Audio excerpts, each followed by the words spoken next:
এখন তোমরা দেখবে পুরো দোকানটা, যে ঠিক দোকানটা কতটা বড়। তোমরা কিন্তু অনেকে গেস করতে পারবে না ঠিক কি হবে দোকানটার মধ্যে, বাট গাইস আমি খালি বলতে পারি এই দোকানের মাধ্যমে তোমাদের প্রত্যেকের সঙ্গে আমার দেখা হবে। এই দেখো, এই হচ্ছে ঠিক পুরো দোকানটা, যার মধ্যে এখন রাখা আছে একটা বাইক।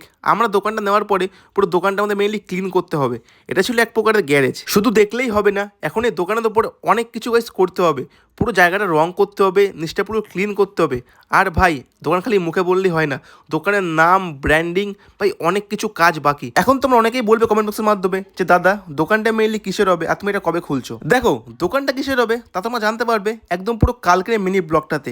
আর হ্যাঁ, এই দোকানটা খুলতে এখন মিনিমাম সময় লাগবে 1 মাস, কারণ দোকানের প্রচুর কাজ বাকি। অনেক রকম থাকে ফর্মালিটি, অনেক রকম পারমিশন, অনেক রকম লাইসেন্স বার করতে হয় একটা দোকান খুলতে গেলে। তো গাইস মেইনলি সব কাজ মিলিয়ে সময় পুরো লাগবে 1 মাস পুরো দোকানটা মেইনলি ওপেনিং হতে। কিন্তু এর মধ্যেও তোমরা প্রত্যেকে থাকো পুরো ওয়েট করে, কারণ আমি চাই যেদিনকে দোকানটা ওপেনিং হবে